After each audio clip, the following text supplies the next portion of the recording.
Hey, what's going on, you guys? So today I wanted to chat with you guys a little bit about something that I have been going through, and that is adrenal fatigue. And I've chatted with you guys about thyroid, and today it's about adrenal fatigue.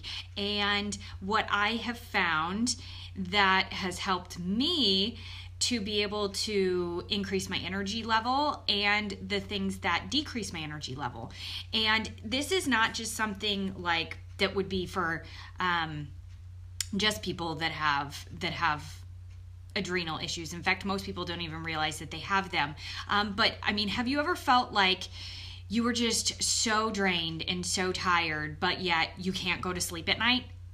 Or maybe like you're so super tired from like 2 to 4 in the afternoon and you just can't make it, and then all of a sudden like energy kind of picks back up, and then around like 10 o'clock you're like, oh, maybe I can go to bed, but you've got so much to do that you don't want to go to bed, so you stay up, and then it gets to be about 11, and then all of a sudden you have this huge burst of energy that you haven't had like all day, but yet you've been tired all day, right? And then all of a sudden you've got like all this energy to do stuff.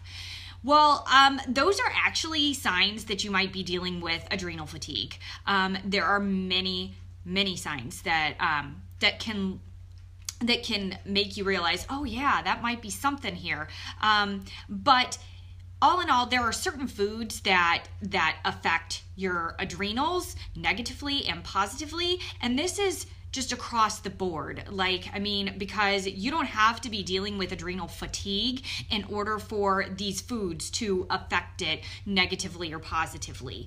However, what ends up happening is if you end up using or consuming those negative foods too much, over time, you may end up developing an issue with your adrenals because they're being pushed too hard and they just can't keep up anymore, which is a pretty common thing in today's society, which we're always trying to do more than what we are supposed to be able to do, right?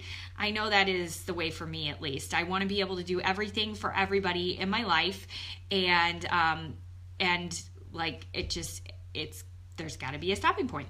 But so, as I said, I was going to share with you guys some foods that that you should try to avoid more, and then some foods that you should try to add in. And especially if you are dealing with, that adrenal fatigue, like I mentioned, where you're just feeling completely drained and down, like you've had a full night's rest and you can't seem to get it together in the morning until maybe about 10 a.m. and then all of a sudden you're like, oh, okay, now I'm awake, but you've been up since 5 or 6. But yeah, so some things that you would want to avoid are, oddly enough, caffeine. And I know a lot of people, like I survived on caffeine for so long. And basically what ends up happening is you end up depleting your adrenals that way, because your body just can't, the coffee triggers a reaction in your body to give you that energy, but it can only do that so much before it's like, nope, can't do it anymore, we're done. And so that's something that you should think about reducing. So don't do so much. Like just do it towards the morning and only like a cup, but don't do too much throughout the entire day, like me, who was drinking a pot of coffee a day. Also, sugars and sweeteners, and the reason behind that is because they help increase inflammation in your body, which then your body has to work super hard to deal with that, and then you don't have energy to be able to do what you need to do because it's focused on, how can I get rid of this inflammation in my body? So reduce those.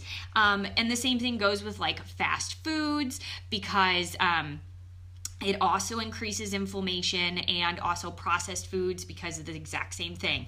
If the ingredient label is like super long and it has a bunch of refined grains in it, like enriched flours and white flour and stuff like that, you want to avoid it because it's going to be more difficult for your body to handle and to digest, and then you end up having all your energy going towards that, and then you're tired. So it doesn't work out too well. Same thing with hydrogenated oils. So the things that you would want to replace with that would be like whole grains, and you would want like quinoa and millet. Those are some whole grains. Rice, like brown rice. And then also, as for oils, you want to go with like coconut oil, avocado oil. You want to do like extra virgin olive oil, ghee, organic butters. Those are really good.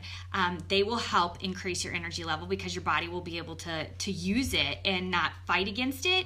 Also, like for sweeteners, use like natural stevia. Make sure that it's just stevia and not stevia mixed with a bunch of other stuff. Like a lot of times they'll put other things in, like I think it's xylitol. I'm like drawing a blank right now, but they add other like sugar alcohols with the stevia, and which is crazy because it's already sweet enough as is. But then you've got that, and you want to avoid that. So just do natural stevia or raw honey. That's a really good one too. And some foods that will boost your energy naturally and not create that fight cycle would be things like almonds and walnuts, avocados, organic meats, chicken, turkey, Himalayan sea salt is really good, and Celtic salt. Foods that are considered to be anti-inflammatories are awesome. You can look that up. It's definitely, like if you just Google anti-inflammatory foods, you'll see like a huge list. And then also like olives and, oddly enough, seaweed and kelp. They're really good for energy. I'm not a big seaweed fan, so I have to be honest, I don't really do a whole lot of that, but I've done it in the past. Also, cruciferous vegetables like broccoli and cauliflower and Brussels sprouts. Those are excellent too. So I'm going to also be posting a blog later on that kind of goes over some of this information, and also has a link to anti-inflammatory foods so that you can get that list too. And I will be sharing that with you guys in this post later on, and then also on my page, so that you can see like, okay, the foods that I should be avoiding and the foods that I should be consuming more of, because no matter if you're dealing with adrenal fatigue or not, it's definitely helpful to know them. So that you can just feel better all the time. I mean, I don't know about you, but I don't want to be feeling drained and tired and exhausted all the time. And a lot of us are, because our lives are extremely busy and kind of out of control. But anyway, so you guys, I hope you have a wonderful, wonderful day, and you're very welcome, Christina. I appreciate that you hopped on and that you enjoyed the info, and also Adrian too. Thanks, girl. But yeah, so I hope you have a wonderful day, and I will be posting that blog later on, so make sure you pop back by and check it out, and I will talk to y'all later. All right, bye.